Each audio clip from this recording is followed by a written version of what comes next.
Hey, I'm Chase, and this is All Things Random. Today, we're looking at a different type of Swiss watch. Today, we're looking at the Dreville GV2 Consensecity.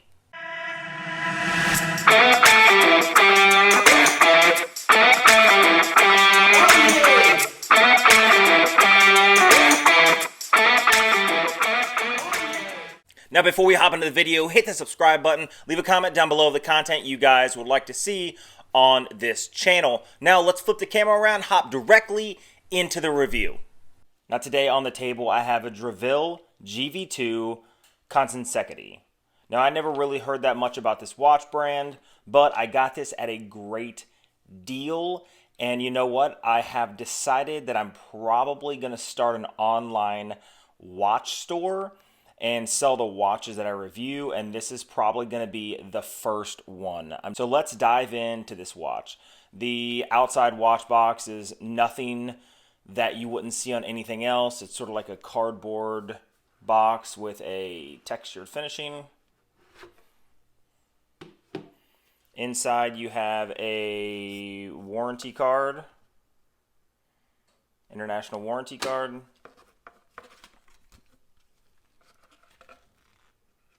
This is the watch itself, the Consensecity. The instruction manual, setting the watch, setting the date, extremely easy. It is literally only a three-hand watch with a date function.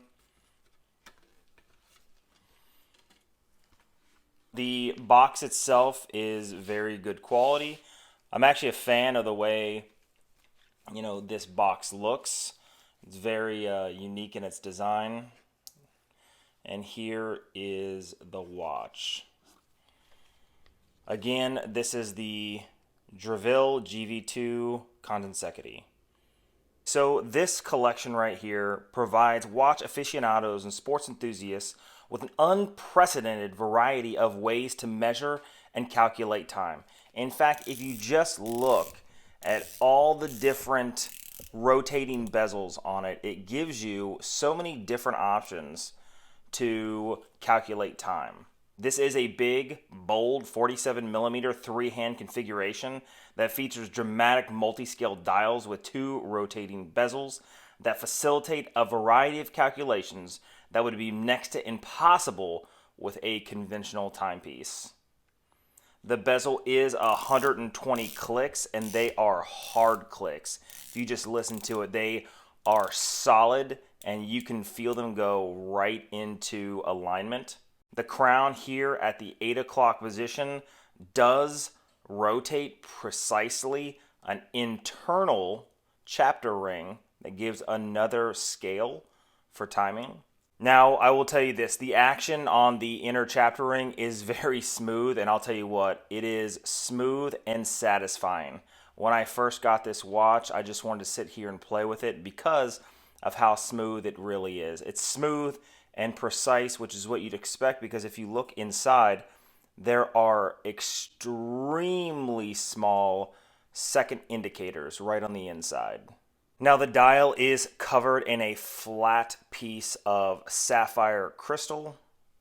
And again, it just is a three-handed configuration with the hours, the minutes, the seconds, and then at the 6 o'clock position, you have the date window. Now, the movement inside is a Swiss movement, and it's from Rubin & Sons.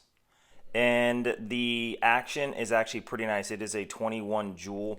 This beats at 21,600 beats an hour. So it is not necessarily a high beat movement. You can see that the hand right there ticks. It looks like 6 ticks a second. So it is a smooth sweeping hand, but it's not as precise as, let's say, a Rolex. Now, the strap on this watch is a black calf leather strap with sports stitching. On this side is the tang that is a nice finished with a 3D Consensecity on it. So you know it's not just engraved. In fact, it's milled out of the same block that this was made out of. Now, the one thing that I like and don't like about this strap is the fact that it's integrated into the bracelet. That means, one, it looks kind of cool because, it's integrated directly into it, so it's formed directly with the case itself. Sort of like if you get the Oyster rubber bracelet for a Submariner.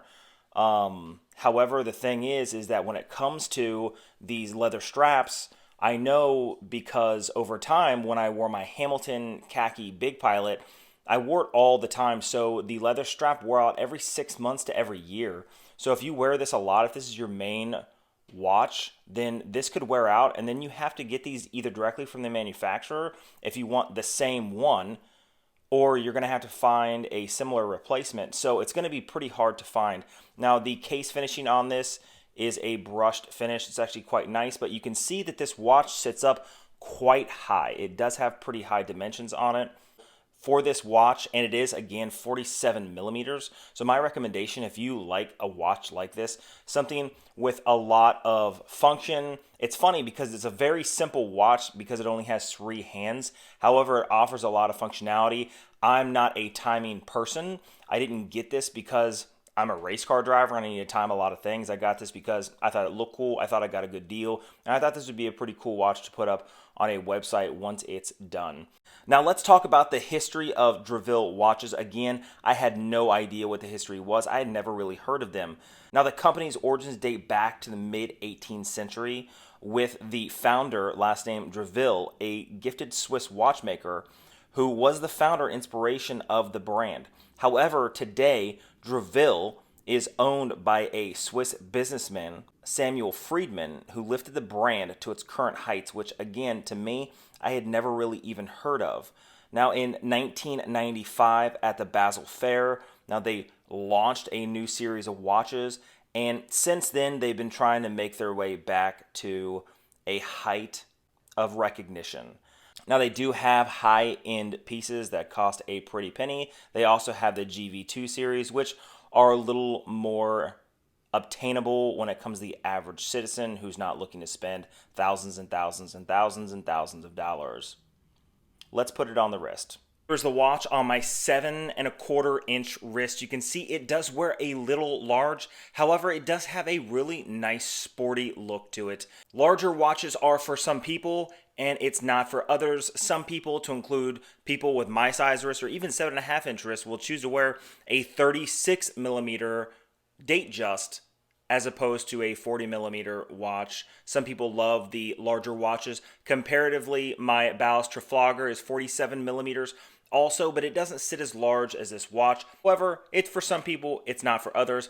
I thought this was a pretty cool watch. I thought I'd bring it to you guys for a review. Tell me what you think in the comments below.